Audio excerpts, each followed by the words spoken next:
কে হচ্ছেন দেশের পরবর্তী রাষ্ট্রপতি?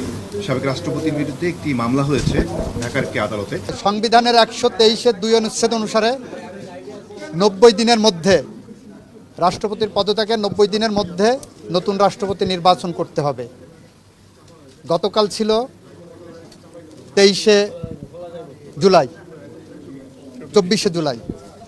গতকাল 24 জুলাই ছিল। 24 July, August, September, October, 24 October পর্যন্ত আমাদের হাতে সময় আছে। সুতরাং বিশেষ অধিবেশন ডাকার মতো কোনো পরিস্থিতি এখন তৈরি হয়নি। যেহেতু 60 দিনের মধ্যে আমাদের 15 জুলাই থেকে 60 দিনের মধ্যে আমাদের পরবর্তী অধিবেশন হওয়ার কথা সাংবিধানিকভাবে, আশা করি সেই অধিবেশনেই এটা নিষ্পত্তি করা সম্ভব হবে। স্যার, আরেকটা বিষয় যে আমরা আজকে জানতে পারলাম যে সাবেক রাষ্ট্রপতির বিরুদ্ধে একটি মামলা হয়েছে ঢাকার একটি আদালতে।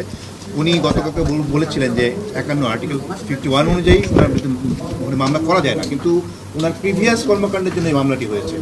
এক্ষেত্রে এই মামলাটিকে বিচার্য হবে অথবা এই মামলাটি মানে কী প্রক্রিয়া থাকে কিনা, এটা ব্যাখ্যা কী হয়? আইন যখন ব্যাখ্যার প্রয়োজন আসবে তখন ব্যাখ্যা দেওয়া যাবে। আচ্ছা sir, this is too early to make any comment. উনি যেহেতু ওই সরকারের সময় ছিলেন এবং সেই সময় যদি আপনারা যেটা বলছেন বা বিভিন্ন অভিযোগ, জুলাই আগস্ট আন্দোলন হয়েছে, মানুষ মারা গেছে, সেই সব ঘটনার জন্য কি ওনাকে কি না, রাষ্ট্রপতিকে এখানে প্রোটেকশন দেওয়া আছে, এটাতে রাষ্ট্রপতি প্রোটেক্টেড। তার রাষ্ট্রপতি দায়িত্ব নেওয়ার আগে যে অভিযোগগুলো আছে সেটা দেখা আমরা যাচাই বাছাই করে দেখব, সময় হলে দেখব। না এমনি হওয়ার সুযোগ আছে কিনা, এইটা যারা করেছেন কি উদ্দেশ্যে করেছেন, তাদের উদ্দেশ্য কি, সৎ উদ্দেশ্য না অসৎ উদ্দেশ্য, এগুলো দেখি। এই রাষ্ট্রপতির কথা বলছি না, এই